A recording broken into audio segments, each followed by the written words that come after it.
বিসমিল্লাহির রহমানির রহিম। স্বাগত জানাচ্ছি আপনাদের সবাইকে। আমি মোহাম্মদ মোফাজ্জল হোসেন। আজকে আল কোরআনের অনুবাদ শিক্ষা কোর্সের তৃতীয় পর্ব শুরু হবে ইনশাল্লাহ। আমাদের দেশে যতটা আমরা তাজবিদের প্রতি গুরুত্ব দেই, কিন্তু আল কোরআনের অনুবাদ করার দিকে বা তার ওটা উপলব্ধির দিকে আমরা ততটা মনোযোগ দেই না। তো আজকে তৃতীয় পর্বে যা যা থাকছে, হারফ ইস্তেফাম গত পর্বে আমরা পড়েছি। আজকে তার আরও কিছু অংশ দেখব, তারপরে আমরা দমিরের বিশেষ কিছু ব্যবহার দেখব। আজকের পর্বটি অত্যন্ত গুরুত্বপূর্ণ হতে যাচ্ছে। চলুন শুরু করা যাক। গত পর্বে আমরা শিখেছিলাম যে আরবি ভাষা শব্দকে কালিমা বলে। আরবি ভাষার শব্দ মোট 3 প্রকার: ইসিম, ফেল এবং হারফ।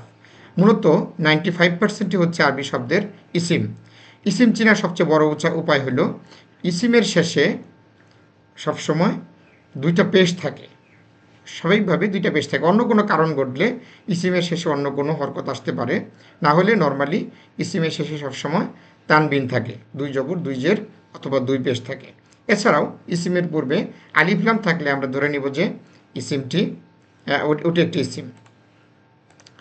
তো একটা ইসিম সাধারণত 4টা প্রশ্নের উত্তর দেয়। একটা ইসিম, যে কোনো ইসিমকে যদি আপনি প্রশ্ন করেন যে তুমি কি নির্দিষ্ট নাকি অনির্দিষ্ট, যেটা আমরা গত ক্লাসে পড়েছিলাম, এটার ওয়াসাত মারেফা নাকেরা।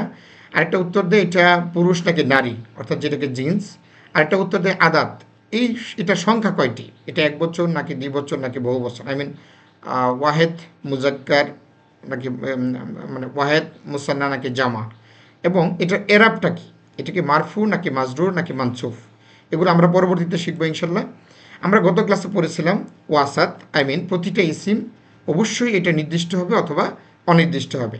নির্দিষ্ট ইসিমগুলোকে বলা হচ্ছে মারেফা, যেগুলো আলিফলাম যুক্ত, আর অনির্দিষ্ট ইসিমগুলো হচ্ছে নাকেরা। আমরা গত ক্লাসে প্রশ্ন করতে শিখেছিলাম যে কিভাবে মা এবং মাজা দিয়ে প্রশ্ন করতে হয়। আমরা জাস্ট বলেছিলাম কোনো ইসিমের পূর্বে মা অথবা মাজা বসিয়ে দিলেই ইসিমটি দিয়ে প্রশ্ন করা হয়ে যায়। কোথাও যদি মা এবং মাজা বসান, তাহলে ওই ইসিমটির শেষে অবশ্যই পেজ দিতে হবে। আমরা চেষ্টা করব 2 পেজ দেওয়ার, কিন্তু 2 পেজ দেওয়ার যদি কোনো কারণ না থাকে, অর্থাৎ ওই ইসিমটির আগে যদি আলিফ লাম থাকে, তাহলে আমরা তার শেষ অক্ষরে একটা মাত্র পেজ দিব। আমরা এটা গত পড়েছিলাম। আলিফ লামের উচ্চারণ সবসময় হতেও পারে, আবার কখনো না হতে পারে। আলিফ লামের উচ্চারণ যদি আমরা বাদ দিই, তাহলে সেখানে তাসদিদ দিয়ে পড়তে হবে। এগুলো ছিল আমাদের গত ক্লাসের পড়া। গত ক্লাসে কয়েকটি শব্দ আপনাদেরকে শিখতে দিয়েছিলাম। একটা হলো হুয়া হুমা হুম, আন্তা আন্তুমা আন্তুম, আনা নাহনু। এই শব্দগুলো এমন কোনো বাক্য নেই যেখানে আপনি না পাবেন। আজকে আমরা পরবর্তী নতুন ক্লাসের পড়ায় চলে যাচ্ছি। গত ক্লাসের পড়াটার একটা রিভিউ দিয়ে নিলাম আমরা এখন শুরু করব। গত ক্লাসে আমরা মান দিয়ে প্রশ্ন করতে শিখেছিলাম। মান শব্দের অর্থ হলো কে। মান দিয়ে প্রশ্ন করলে এই আলিফলাম যুক্ত শব্দের আগে যদি মান বসে, তাহলে নুনের নিচে একটা জের হয়, মানই উচ্চারণ আসে, এবং পরের লামের সাথে কি নির উচ্চারণটা মিলে যায়, মানিল হয়। যেমন আল্লাহকে মানিল্লাহ, এক্ষেত্রেও একই নিয়ম, যে যার পূর্বে মান বসবে সেই ইসিমের শেষে যদি আপনার 2 পেজ দিতে হবে। যদি ওই ইসিমটি পূর্বে আলিফলাম থাকে, তাহলে 1 পেজ দিবেন। আগেরটার মতোই নিয়ম, সব কিছু আমরা এখানে দেখেছিলাম। আর কিছু মাবনি ইসিম রয়েছে যেগুলোর শেষের পেশ কখনো পরিবর্তন হয় না, জবর বর্ণ যাই থাকুক, যেগুলো বস্তুর একেবারে প্রপার নাউন, এগুলোর নামের ক্ষেত্রে শেষের হরকত যেটা থাকে ওটা পরিবর্তন না হতে পারে, এগুলো মাবনি ইসিম বলে। ওটা খুবই সংখ্যায় কম। ইসিমের মধ্যে 1% 2% মাবনি ইসিম আছে, ওগুলো আপনাদের পরে আপনারা বুঝে নিতে পারবেন। আজকে আমরা শিখব আরও কিছু ইস্তেফাম, হারফ ইস্তেফাম প্রশ্ন করার শব্দ। একই নিয়ম, সেম যেভাবে মা বসিয়েছেন, যেভাবে মান বসিয়েছেন, আজকে সেভাবে আরেকটা শব্দ বসাবো আমরা, কাইফা। প্রায়ই আমরা দুষ্টুমি করে বলি কাইফা লোকা, অর্থাৎ কেমন আছো আরবিতে। বাক্যটা সঠিক। আমরা আজকে এই কাইফা দিয়ে প্রশ্ন করা শিখব। কাইফা অর্থ কেমন, খেয়াল করেন। আমরা কাইফা দিয়ে প্রশ্ন করা শিখব। কাইফা অর্থ কেমন, কোনো ব্যক্তি বা বস্তু কেমন তা জানার জন্য ইসিমের আগে কাইফা বসাতে হয়। কাইফের পরবর্তী শব্দটির সাধারণত আলিফলাম যুক্ত হলে, আমরা সাধারণত কাইফার পরে যে শব্দটা বসে সেটা আলিফলাম যুক্তই হয়। তো ইসিমের শেষ অক্ষরে একটা পেশ দিতে হবে। আলিফলাম থাকলে তার শেষে কখনো তানবিন থাকে না, একটা পেশ দিতে হবে। নিচের চিত্রটি যদি আমরা ভালোভাবে খেয়াল করি, তাহলে আমরা দেখতে পাবো। একটু দেখি এখানে কি কি আছে। যেমন ধরেন জান্নাত কেমন, আমরা জানি জান্নাতের আরবি হচ্ছে জান্নাতুন, কিন্তু এখানে আলিফ লাম থাকায় জান্নাতু। যদি এখন আমরা কাইফা ব্যবহার করি কী হবে? কাইফাল জান্নাতু। কাইফাল, ওই যে কাইফা এই লামের সাথে এসে মিলে যাবে। কাইফাল জান্নাতু, জান্নাত কেমন? আমার প্রশ্ন হচ্ছে আব্দুল্লাহ কেমন? কাইফা আব্দুল্লাহ, আব্দুল্লাহ কেমন? ফাতিমা কেমন? কাইফা ফাতিমাতু। খুবই সহজ, ভালো করে খেয়াল করেন, শেষে শুধু পেজ দিবেন আপনারা। এইটা মনে রাখতে হবে, কাইফা বসাইলে যদি আলিফ লাম থাকে লামের সাথে কাইফার উচ্চারণটা এসে মিলিয়ে দিবেন, আর যদি লাম না থাকে জাস্ট শুধু কাইফা বলে ওই শব্দটার শেষে একটা পেজ দিবেন। বাংলাদেশ কেমন? কাইফা বাংলাদেশু। মক্কা কেমন? কাইফা মাক্কাতুন। কাইফা মাক্কাতুন। আমরা এখানে কাইফা যখন বসাবো কাইফা মাক্কাতু, মাক্কাতু একটা মাবনি ইসিম, এখানে তুনের দরকার নেই, কাইফা মাক্কাতুই বসাবেন। লোকটি কেমন? দেখেন আলিফ লাম আছে এখানে, কি হবে? কাইফার রজুলুন। কাইফার রজুলুন, আমি এখানে নাম উচ্চারণ করিনি, তাই রামের এই যে র অক্ষরটা আছে এটার উপরে আমরা তাসদিদ দিয়েছি। লোকটি কেমন? কাইফার রজুলুন। রয়ের উপরে জবর থাকলে রা হয় না, ইস্তিলার হরফে আমরা পড়েছি, এটা সবসময় পুর হয়, আই মিন এখানে আপনি আকার পড়তে পারবেন না। লোকটি কেমন? কাইফার রজুলু। মহিলাটি কেমন? কাইফাল মারাতু। কাইফাল মারাতু, এখানে লাম উচ্চারণ হবে। তাহলে আমরা কাইফা দিয়ে প্রশ্ন করা শিখলাম, খুবই সহজ। যে শব্দটা আপনি কেমন জানতে চান, যেই শব্দটা সম্পর্কে, যে ইসিম সম্পর্কে, তার পূর্বে জাস্ট একটা কাইফা বসিয়ে দিবেন এবং ওই শব্দটির শেষ অক্ষরে একটা পেশ দিবেন। সাধারণত কাইফার পরে শব্দগুলো আলিফলাম যুক্ত হয়, কোনো কারণে যদি আলিফলাম যুক্ত না থাকে তাহলে বুঝতে হবে এটা মাবনি ইসিম। ওটা সবসময় এমনিতেই পেজ দিয়েই লেখা হয়, একটা পেজ দিয়ে লেখা হয়, কাজে ওখানে জোর করে 2 পেজ দেওয়ার কোনো প্রয়োজন নেই। আমরা এবার পরের স্লাইডে চলে যাচ্ছি। এবার ধরেন আমরা এখানে দেখেন 3টা শব্দ, একটা হলো কাইফা কেমন, আইনা কোথায়, আরেকটা হলো লিমান কার। আমরা এই শব্দগুলোর পূর্বে সেম এখানে বসে দেবো, এই শব্দগুলো আপনাদের আসলে মুখস্থ করতে হবে। আমরা এগুলো ইতিমধ্যে পড়ে এসেছি, এগুলো যদি কোনো শব্দের একটা অর্থ আপনার শেখা বাকি থাকে তাহলে কিন্তু আপনি আরবিতে দুর্বলতা কাটিয়ে উঠতে পারবেন। আপনার সন্তানকে আপনি নিশ্চিত করবেন যে এই শব্দের অর্থগুলো, বিশেষ করে এই যে শব্দের অর্থগুলো যেগুলো গত ক্লাসে দিয়েছি এবং আজকে কয়েকটি শব্দ দেবো আপনাদেরকে এগুলো শেখার জন্য। তো এগুলোর পূর্বে আমরা কাইফা বসিয়েছি, যেমন ধরেন এগুলো হচ্ছে দমির বা দমাইর, এগুলো হচ্ছে প্রনাউন। প্রনাউনের শেষে যেভাবে হরকত আছে এভাবেই থাকবে, এখানে পেশ দেওয়ার কোনো সুযোগ নেই। আবারও বলছি, লক্ষ্য করুন, এই যে দমির যেগুলো আছে, দমিরগুলোর পূর্বে কোনো শব্দ বসলে দমিরগুলোর কখনো চেঞ্জ হবে না, হরকতের পরিবর্তন আসবে না। শেষ অক্ষরে হরফে যে হরকত থাকবে, জবর জের পেশ, এগুলো কোনো পরিবর্তন হবে না।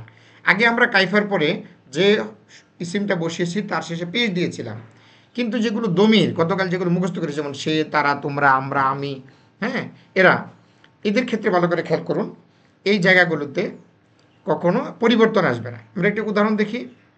এই কাইফা দিয়ে প্রথম সবগুলো বলবো আমি, কাইফা দিয়ে, তারপরে আইনে দিয়ে বলবো। কাইফা হুয়া, সে কেমন। আমি কিন্তু কাইফা হু এখানে পেজ দেইনি, এটা হুবহুই থাকবে, যেগুলো দমির প্রনাউন যেহেতু। কাইফা হুয়া, সে কেমন।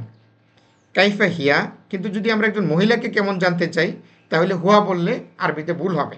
আপনি বলে ফেলতে পারেন প্রাথমিক অবস্থায় কাইফা হুয়া, সমস্যা নেই, কিন্তু আপনি যদি শুদ্ধ আরবি বলতে চান তাহলে আপনাকে হিয়া বলতে হবে।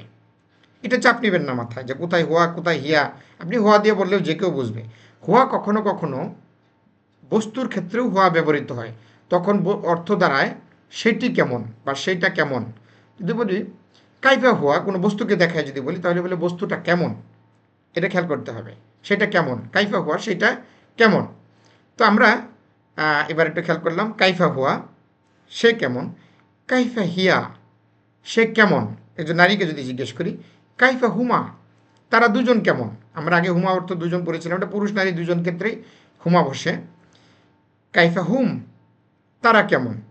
কাইফা হুন্না, তারা কেমন। অনেকগুলো মহিলাদের ক্ষেত্রে যদি জিজ্ঞেস করি, কাইফা হুন্না। তারপরে তুমি কেমন, আন্তা অর্থ তুমি, জাস্ট কাইফা আন্তা, কাইফা আন্তি, একই রকম। তুমি কেমন নারীকে প্রশ্ন করলে। কাইফা আন্তুমা, তোমরা দুজন কেমন।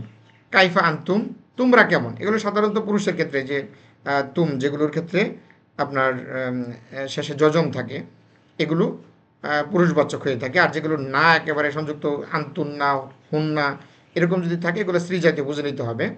আন্তুন্না, তোমরা কেমন। অনেকগুলো স্ত্রীকে যদি আমরা জিগাই এরকম আন্তুন্না হবে। কাইফা আনা, আমি কেমন। কাইফা নাহনু, আমরা কেমন। দেখেন এগুলোর আগে কাইফা বসিয়েছি, কোনো পরিবর্তন হয়নি, জাস্ট একটা কাইফা বসিয়েছি, অর্থ পরিবর্তন হয়ে গেছে। এবার আমরা আইনা দিয়ে প্রশ্ন করব। আইনা হুয়া, সে কোথায়। আইনা হিয়া, সে একজন নারীকে যদি জিজ্ঞেস করি আইনা হিয়া, সে কোথায়। তারপরে আইনা হুমা, তারা দুজন কোথায়। আইনা হুম, তারা কোথায়। আইনা হুন্না, তারা মহিলারা কোথায়। আইনা আন্তা, তুমি কোথায়। আইনা আন্তি, একজন নারীকে যদি জিজ্ঞেস করি তুমি কোথায়। আইনা আন্তুমা, তোমরা দুজন কোথায়। আইনা আন্তুম, আমরা আইনা দিয়ে প্রশ্ন করছি যার অর্থ হলো কোথায়। আইনা আন্তুম, তোমরা কোথায়। আইনা আন্তুন্না, মহিলাদেরকে যদি আমরা প্রশ্ন করি তোমরা কোথায়। আইনা আনা, আমি কোথায়। আইনা নাহনু, আমরা কোথায়। খুবই সহজ, এই শব্দগুলো ভালো করে মুখস্থ করতে হবে। এই যে তিনটা শব্দ কাইফা, আইনা। এবার আমরা লিমান দিয়ে প্রশ্ন শিখব। লিমান দিয়ে কীভাবে প্রশ্ন করতে হয়। লিমান শব্দের অর্থ হলো কার। তারপরে লিমান হুয়া, সে কার। আমি এমনি বলছি লিমান দিয়ে লিমান কিতাবু, কিতাবটি কার। হ্যাঁ, তো আপনারা এভাবে এই সেক্ষেত্রে নুন হয়ে যাবে, ইকফা হয়ে যাবে আপনারা যখন যদি আমরা কিতাবের ক্ষেত্রে বসি, আলিফ লামের ক্ষেত্রে। এগুলো আমরা একটু পরে দেখবো ইনশাল্লাহ, আজকে আমরা এখানে দেখি এগুলো। লিমান শব্দের অর্থ হলো কার। লিমান হুয়া, সে কার। লিমান হিয়া, সেটাও সে কার। লিমান হুমা, তারা দুজন কার। আমরা রাজনৈতিক নেতাবৃন্দ লোক নিয়ে যাই, তখন জিজ্ঞেস করি এরা কার লোক, হ্যাঁ এরা কার। তখন আমরা এরকম প্রশ্ন করতে পারি। আপনারা এখানে এরকম লিমান বসিয়ে আগে জাস্ট এগুলোর আগে শুধু একটা লিমান বসাবেন, তাই বললে অর্থ হয়ে যাবে। কার দিয়ে প্রশ্ন করবেন, আমি কার, আমরা কার। লিমান দিয়ে প্রশ্ন করলে তোমরা কার, হ্যাঁ তোমরা কার, এরকম তারা কার। এই লিমান দিয়ে প্রশ্ন করলে এগুলো এসে যাবে। তিনটা শব্দ আজকে ভালো করে শিখুন, কাইফা, আইনা এবং লিমান। আর এগুলো তো মুখস্থ অবশ্যই করতে হবে।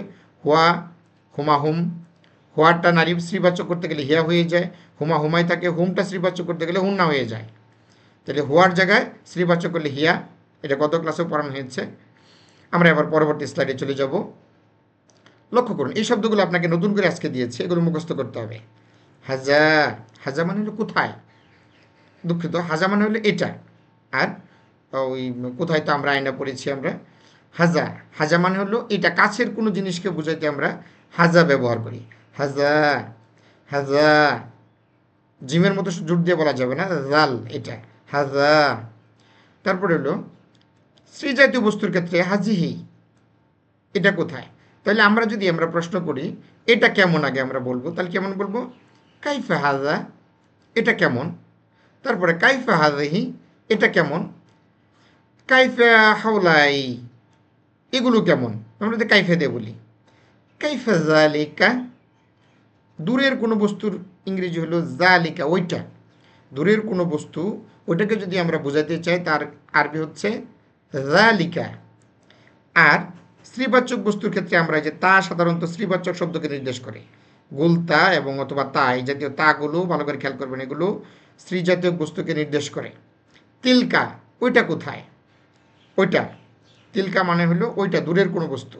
আর কাছের পুরুষবাচক বস্তুর ক্ষেত্রে হলো জালিকা, স্ত্রীবাচক বস্তুর হলো তিলকা। আর দূরের অনেকগুলো বস্তুকে বোঝাইতে বলে উলাইকা, উলাইকা, উলাইকা। দূরের ওইগুলো বোঝানোর জন্য, অনেকগুলো বস্তু বোঝানোর জন্য। আমরা একবার একটু কাইফা দিয়ে আগে প্র্যাকটিস করি। কাইফা হাজা, এটা কোথায়, দুঃখিত, কাইফা হাজা, এটা কেমন। কাইফা হাজিহি, এটা কেমন। কাইফা হাউলাই, এগুলো কেমন। কাইফা জালিকা, ওইটা কেমন। কাইফা তিলকা, ওইটা কেমন। কাইফা উলাইকা, ওগুলো কেমন। আমরা এবার আইনা দিয়ে প্রশ্ন করব। আইনা হাজা, এটা কোথায়। আইনা হাজিহি, এটা কোথায়। আইনা হাউলাই, এগুলো কোথায়। আইনা জালিকা, ওইটা কোথায়। আইনা তিলকা, ওইটা কোথায়। আইনা উলাইকা, ওইগুলো কোথায়। তাহলে কেমন এবং কোথায়। এখন যদি কার দিয়ে প্রশ্ন করি, লিমান হাজা, এটা কার। লিমান হাজিহি, এটা কার। লিমান হাউলাই, এগুলো কার। লিমান জালিকা ওইটা কার, লিমান তিলকা ওইটা কার, লিমান উলাইকা ওইগুলো কার। আশা করি বুঝতে পেরেছেন। এই শব্দ তিনটা মুখস্থ করলে আপনি অনেকগুলো প্রশ্ন ইজিলি করতে পারবেন, এবং এগুলো আপনাকে অবশ্যই মুখস্থ করতে হবে। আপনার সন্তানকে মুখস্থ করে নিশ্চিত করবেন সে হাজা হাজিহি হাউলাই জালিকা তিলকা উলাইকা এগুলো মুখস্থ করেছে কিনা। আরও আছে তানিকা ইত্যাদি আছে, আপাতত এগুলো শিখুন, তারপরে দু একটা অন্য নিজেরা ধরে নিতে পারবে এগুলো। আমরা কিছু ইসিম মুখস্থ করব। আমরা দমির শিখেছি, আমরা তারপরে নির্দেশক শব্দগুলো আমরা শিখেছি, এটা ওটা ইত্যাদি ইত্যাদি যেগুলো রয়েছে। হ্যাঁ, আমরা হারফ ইস্তিফাম অনেকগুলো শিখেছি। আমরা আরও কিছু ইসিম শিখব, যে ইসিমগুলো আমাদের বিভিন্ন ক্ষেত্রে ব্যবহার করার জন্য লাগবে। যেমন ধরেন লাহামুন, দেখেন আমি আগে বলেছি ইসিমের শেষে নর্মালি দুইটা পেশ থাকবে। প্রত্যেকটি ইসিমের শেষে দেখেন দুইটা করে পেশ রয়েছে, এই দুইটা করে পেশ, এই যে দুইটা পেশ, এই দুইটা পেশ, প্রত্যেকটা শেষ অক্ষরে দুইটা করে পেশ থাকে ইসিমের। কখনো কখনো দুই জেরও থাকতে পারে, ওগুলো খুবই কম। হ্যাঁ, তো আমরা দুইটা করে পেশ আমরা আছে দেখেন, এটা পরে অন্য কোনো কারণে এগুলো চেঞ্জ হয়, এক পেশ হয়ে যায়। আমরা আলিফ লাম আসলে আমরা এগুলো পড়েছি, আজকে একটু দেখি ভালো করে। লাহামুন গোস্ত, হালিবুন দুধ, জৈতুন জলপাই, বাসালুন পেঁয়াজ, সজ্জবর সা হয় না, সজ্জবর স হয়, আপনারা বাসলুন পড়বেন, এই জন্য আমি আকার দিয়েছি। মূলত শব্দটা হবে বাসলুন পেঁয়াজ। বুর্তুকলুন কমলা, আমরা প্রায় কমলা খাই, আপনি শব্দগুলো মুখস্থ করে নিলে বুর্তুকলুন কমলা। আরও কিছু শব্দ রয়েছে, সাতিরতুন স্যান্ডউইচ,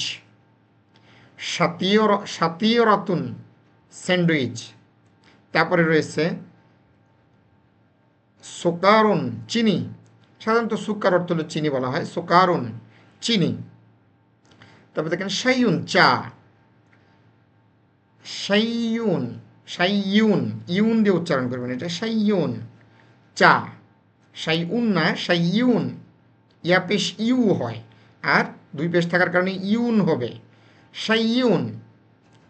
তারপরে তামাতিমুন টমেটো, তামাতিমুন না, শব্দটা হবে তমাতুইমুন, তমাতুই, এই যে একটা এখানে এক আলিফ মদ আছে, জবরের বামে খালি আলিফ, তমাতুইমুন, এটা তি বললে তা হয়ে যাবে তুই, এরকম উচ্চারণ আসবে, ত জের তুই, তমাতুইমুন টমেটো। খদ্রাওয়াতুন, খদ্রাওয়াতুন শাকসবজি, এটা খ, এটা খা লেখা হয়েছে, খদ্রা খদ্রাওয়াতুন শাকসবজি। মাউন পানি, মাউন পানি। এই শব্দগুলো শিখলাম কেন, এখন আমরা অন্যদিকে যাচ্ছি, শব্দগুলো মুখস্থ করে নেবেন। কেন এটা শিখেছি আমরা পরবর্তী স্লাইডে গেলেই বুঝতে পারবো। ধরেন কিতাবুন একটা বই, আমরা শিখেছি কিতাবুন। খুবই ইন্টারেস্টিং এই ক্লাসটি হতে যাচ্ছে, ভালো করে খেয়াল করুন। কিতাবুহা, কিতাব আছে, তার শেষে শুধু একটা হা যুক্ত হয়েছে, এই যে হা, কিতাবুহা তার বই, অর্থ চেঞ্জ হয়ে গেছে। এই হা অর্থ হলো তার, এই হা শব্দের অর্থ হচ্ছে তার। যে কোনো ইসিমের শেষে যদি আপনি হা বসিয়ে দেন অথবা হি বসিয়ে দেন, তার অর্থ দাঁড়াবে তার। তাহলে আমরা কি দেখছি এখানে, কিতাবুহা, যদি এগুলো বসে তাহলে শেষে আর ই থাকবে না, শেষে দুই পেশ থাকবে না, তখন এক পেশ থাকবে। এখানে কিতাবিহাও হতে পারতো যদি অন্য কোনো কারণে এখানে জের আসতো, এটা সমস্যা নাই। আমাদের এইটা দিয়ে দেখতে হবে, এই হা শব্দের অর্থ হলো তার, হি শব্দের অর্থ হলো তার। যদি বলতাম কিতাবিহি, এখানে যদি জের থাকতো তাহলে এখানে হি হয়ে যেত, ওই জেরটা নিচে চলে আসতো, অর্থ একই থাকতো, কিতাবিহি তার বই, অথবা কিতাবুহা তার বই। আবার এখানে লক্ষ্য করেন, একজন আমরা বোঝাতে চাই যে বইটা একজন নারীর, তখন আমরা কি করব, লক্ষ্য করেন এখানে কিতাবুহা একটু টান দেবো লম্বা, এখানে কিতাবুহা ছেড়ে দিয়েছি, কিতাবুহা একজন নারীর, তার বই, এটা অর্থ তার বই, বাট এটা একজন নারীর ক্ষেত্রে এটা বোঝানো হচ্ছে। আবার যদি বলি তাদের দুজনের বই, কিতাবুহুমা, আমরা আগেও বলেছি হুমাহুম, এখানে হুমার ক্ষেত্রে দুজনের পড়েছিলাম, এই যে দুজনেরটা আমরা এখানে এসে জাস্ট লাগিয়ে দিয়েছি। কিতাবুহুমা, তাদের দুজনের বই। যদি স্ত্রীদের বুঝাইতাম কিতাবিহিমা হতে পারতো, অর্থ দেখলে আপনারা বুঝবেন। কিতাবুহুমা, এখানে নারী পুরুষ উভয়ের ক্ষেত্রে এই হুমাই বসবে, অন্য কিছু বসবে না। তাদের বই, তাহলে কিতাবুহুম, আগে আমরা হুম অর্থ তাদের এটা আমরা জানি, তাহলে হুম অর্থ হলো তারা আমরা পড়েছিলাম, এখানে যখন অন্য কোনো ইসিমের শেষে এসে যুক্ত হবে তখন অর্থ হবে তাদের। তাহলে কিতাবুহুম, তাদের বই। যে কোনো ক্ষেত্রে শুধু বইয়ে না, আপনি যদি কলম বলেন তাহলে কলামুহুম, তাদের কলম। বইয়ের ক্ষেত্রে তাদের বই। দরজার ক্ষেত্রে যদি বলেন তাদের দরজা, তাহলে বাবুহুম, বাবুন অর্থ হলো দরজা, বাবুহুম, তাদের দরজা। এরকমভাবে আপনি যে অন্যান্য শব্দ শিখিয়েছি, এগুলোর শেষে আপনি এই শব্দগুলো আপনাকে ভালো করে খেয়াল করতে হবে। হা, স্ত্রীবাচক বুঝলে হা, যে কোনো ইসিমের সাথে। আর হলো হুমা, তার বই, তার বই, তাদের দুজনের বই, তাদের অনেকের বই। কিতাবুহুম, তাদের নারীদের বই, অনেকগুলো নারীদের বই। যদি বলি আমরা হুন্না, হুমের পরিবর্তে স্ত্রীদের ক্ষেত্রে বসে হুন্নাই, যেখানে দেখেন হুন্না এসেছে। কিতাবুহুন্না, খুব চমৎকার। আপনারা যদি এগুলো একটু কোরআনে এখন যখন পড়বেন, এটার পরে দেখবেন আপনি অনেক শব্দের অর্থ করতে পারছেন, কারণ বারবার রিপিটেডলি আপনি এগুলো পাবেন। এই আরবি শব্দের শেষে দেখবেন হা রয়েছে, অথবা এরকম হা রয়েছে, হুম রয়েছে, তারপরে হুন্না রয়েছে, প্রায় ক্ষেত্রে পাবেন। তোমার বই, দেখেন কি সুন্দর, কিতাবুকা, এই কাটা ভালো করে মনে রাখেন। কা অর্থ হলো তোমার। আরবি প্রথমে না আসলে, কা যদি শেষে আসে, কা শেষে আসলে এর অর্থ হলো তোমার বা আপনার। তাইলে কিতাবুকা, আপনার বই অথবা তোমার বই। তারপরে কিতাবুকি, এটা অর্থ হলো তোমার বই। নারীদের ক্ষেত্রে এটা ব্যবহার করা হয়, ই চিহ্ন ব্যবহার করে। কিতাবুকি, তোমার বই। আমি একটা শুধু কিতাব দিয়ে দিয়েছি, এরকম বহু ইসিম দিয়ে আপনি কিতাবের জায়গায় অন্য যে কোনো ইসিম বসিয়ে আপনি অর্থগুলো করতে পারবেন। আমরা শুধু ক্লু দেওয়া, আপনার এখানে একটু শিখে নিতে হবে।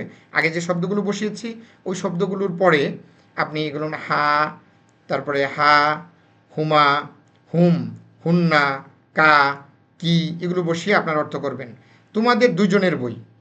কিতাবুকুমা, কিতাবুকুমা, কুম, আমরা এটা জেগেছিলাম যে কুমা, এই কুমা কুমা, এই কুমা, এটা হলো গিয়ে দুজনের ক্ষেত্রে কুমাটা ব্যবহার করা হয়। আর কা কি একজনের ক্ষেত্রে ব্যবহার করা হয়। কিতাবুকা, তোমার বই।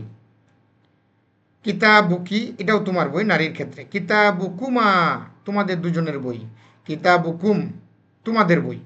কিতাবুকুম, এগুলো আপনারা আগেও পড়েছেন, তারপরে এগুলো দেখবেন। কা কুমাকুম একটু মুখস্থ করে নেবেন এভাবে। কা কুমাকুম, হ্যাঁ, হা হুমা হুম, তারপরে কা কুমাকুম, এগুলো মুখস্থ করে নেবেন একটু।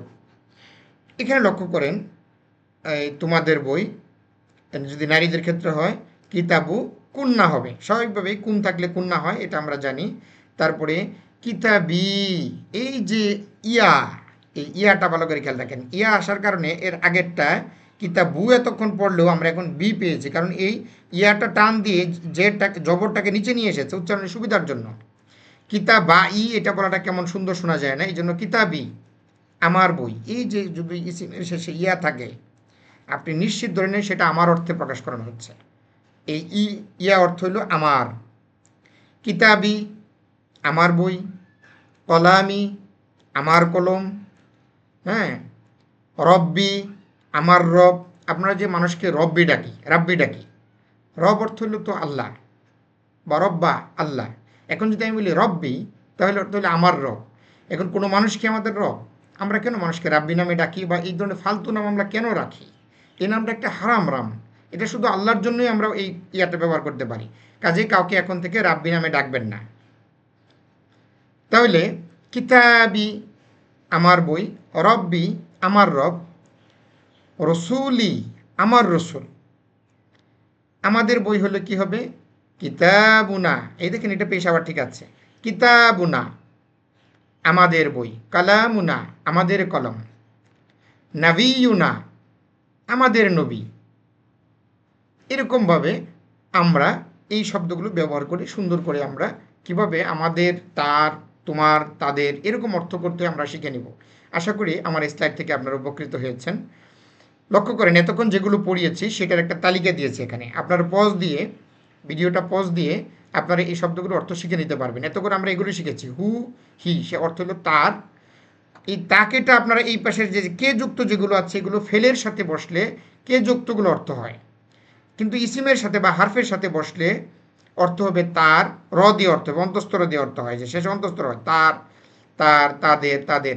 কিন্তু কোথায় বলেছি, যদি ইসিমের শেষে হু অথবা হি বসে, এই শব্দগুলো যদি ইসিমের শেষে বলে এগুলোকে বলা হয় যুক্ত সর্বনাম। এগুলো আলাদা বসে না, অন্য শব্দের সাথে শেষে মিশে বসে যায়, এই জন্য এগুলোকে বলা হচ্ছে যুক্ত সর্বনাম। এই যুক্ত সর্বনামগুলো, যুক্ত দমিরগুলো, হ্যাঁ, যখন আপনার কোনো ইসিমের শেষে বা হারফের শেষে বসে, মিলে বসে, তখন এর অর্থ দাঁড়ায় তার দিয়ে, অন্তঃস্থ দিয়ে। এই ডান পাশে যেগুলো দেখছেন তাকে, তাকে, তাদেরকে, এগুলো হচ্ছে যখন ফেলের সাথে এগুলো বসবে, আমি এগুলো পড়াবো আপনাদের ইনশাল্লাহ। যখন এগুলো ফেলের সাথে বসবে তখন এগুলো অর্থ হবে, আর যখন ইসিম এবং হারফের সাথে বসবে তখন এ অর্থ হবে। আমরা একটু দেখে নিই। হু অথবা হি অর্থ হলো তার, হা তার, স্ত্রীর ক্ষেত্রে যে লেখা দেওয়া আছে এটা স্ত্রীর ক্ষেত্রে হবে। হুমা অথবা হিমা এটা হলো তাদের, দুজনের ক্ষেত্রে এটা ব্যবহৃত হয়। হুম অথবা হিম তাদের। তারপর হলো হুন্না, হিন্না, এটা অর্থ হলো তাদের। কা তোমার বা আপনার, কি তোমার, হ্যাঁ, অথবা আপনার। কুমা তোমাদের দুজনের বা আপনাদের দুজনের। কুম তোমাদের। কুন্না তোমাদের, নারীদের ক্ষেত্রে সাধারণত। নি অথবা ই অর্থ হলো আমার। ভালো করে শব্দ রাখেন, যদি নি কোথাও বা দেখা যায় নি, নি থাকলেও বুঝতে হবে সেটা অর্থ হলো আমার। ওটা আগের ইসিমের ওজনের সাথে মিলিয়ে ওটা আসবে, নি হবে। না হলে সাধারণত আমরা ই দিয়েই, এই ইয়া দিয়ে বসিয়ে শেষ করতে পারি। কোনো কারণে যদি এরকম এই নি উচ্চারণও আসে তাহলে বুঝতে হবে এর অর্থ হলো আমার, না অর্থ হলো আমাদের। আশা করি এই পর্যন্ত আমার স্লাইডটি আপনারা ধরতে পেরেছেন। যুক্ত সর্বনাম ইসিম ও হারফের সাথে বসলে যুক্ত সর্বনামের বাংলা অর্থের শেষে অন্তঃস্থ দিয়ে করতে হবে। আবার বলছি, যুক্ত সর্বনাম ইসিম ও হারফের সাথে বসলে যুক্ত সর্বনামের বাংলা অর্থের শেষে অন্তঃস্থ দিয়ে করতে হবে। যেমন কিতাবুহা, তার বই, এই যে হাটা হলো যুক্ত সর্বনাম। কিতাবুন শব্দের সাথে, কিতাবুন শব্দের সাথে যুক্ত এসে বসেছে, এই জন্য কি একে বলা হয় যুক্ত সর্বনাম। কিতাবুহা তার বই, পজিটিভ প্রনাউন যেগুলোকে আমরা বলি। আর ফেলের সাথে যুক্ত সর্বনামের বসলে বাংলা অর্থের শেষে কে দিয়ে অর্থ করতে হয়, যেটি ইতিপূর্বে আপনারা আলোচনা করেছি। যেমন কলা অর্থ হলো সে বলে, এটা ফেল। কলা একটা ফেল, একটা মানে কাজ, ক্রিয়া, বার্ব। কলা অর্থ হলো সে বলেছে। এখানে যদি আমি একটা যুক্ত সর্বনাম হু যুক্ত করি, কলাহু, কি অর্থ দাঁড়াবে, সে তাকে বলেছে। যে আমরা আগে বলেছিলাম তার, এখন আর তা না বলে ওই যে কে যুক্তরা আমরা ব্যবহার করব। সে আগে ছিল কলা, সে বলেছে। যখনই বলছে কলা হু, অর্থ দাঁড়াচ্ছে সে তাকে বলেছে। আমরা যখন এটা ফেল অধ্যায় পড়বো, মিজান পড়বো, মিজানে গিয়ে আমরা এগুলো জানবো ইনশাল্লাহ। এখন এখানে শব্দগুলো রয়েছে, এগুলো শেষে আপনারা এই যে যুক্ত সর্বনামগুলো বসাবেন। কিতাবুন এটা আমি দিয়েছিলাম আপনাদের, কিতাবুহা, কিতাবু হুমা, কিতাবু হুন্না, কিতাবি, কিতাবুনা, এগুলো পড়ার জন্য। আপনি কলম, কলামুন, কলামুন অবশ্যই যুক্ত সর্বনাম বসার সময় দুই পেশ থাকবে না, একটা পেশ বসবে। যুক্ত সর্বনাম যদি শেষে কোথাও বসে, শেষে আর তানবিন থাকে না, দুই পেশ না থেকে তখন এক পেশ হয়ে যায়। এটা মাথায় রেখে আপনারা বসাবেন। তাহলে কলা, কলামুন, এটা যদি আমরা হা বসাই তাহলে কি হবে, কলামুহা, অর্থ হলো তার কলম। কলামুহুন্না, অনেকগুলো মহিলার কলম। তারপরে সুকারুন, সুকারুহু তার চিনি, সুকারুকা তোমার চিনি, এই শব্দগুলো আমরা ব্যবহার করতে পারি। এই শব্দগুলো শেষে কাক ইত্যাদি বশীকরণ করেন। কিছু ব্যতিক্রম আছে। ইন্না শব্দের সাথে যদি যুক্ত সর্বনাম বসে, যেমন ইন্নাহু, ইন্নার ক্ষেত্রে হইলে অন্তঃস্থ বসবে না, এটা অলওয়েজ সাবজেক্টিভ ফর্মে বসবে। ইন্নাহু নিশ্চয়ই সে, এই হু অর্থ তার না বসে, যেমন ইন্নাহু, ইন্নার সাথে বসার কারণে এই হু শব্দের অর্থ তার না হয়ে যাবে সে। এটা আমরা আরও অনেক পড়ার বিষয়, এটা আপনাদের ব্যতিক্রমে মনে না রাখলেও চলবে। শুধু ইন্নার সাথে যুক্ত সর্বনাম বসলে এই পজিটিভ ফর্ম হয় না, সাবজেক্টিভ ফর্ম হয়। ইন্নাল্লাহ নিশ্চয়ই আল্লাহ, হ্যাঁ, ইন্নাহু নিশ্চয়ই তিনি, অথবা নিশ্চয়ই সে, ইন্নাহু গফুরুর রহিম নিশ্চয়ই সে মানে আল্লাহ গফুরুর রহিম অসীম ক্ষমালু এবং দয়াময়। তো আমরা এই পর্যন্ত আজকে শিখলাম। আল্লাহ আমাদের সবাইকে আরবি ভাষা এটা সহজ করে বোঝার তৌফিক দান করুন এবং এগুলো কোরআন তিলাওয়াতের মাধ্যমে সেখানে অনুবাদ করে আমাদের জ্ঞান আরও বৃদ্ধি সমৃদ্ধ হওয়ার তৌফিক দান করুন। আসসালামু আলাইকুম রহমতুল্লাহি ওয়া বারাকাতুহু।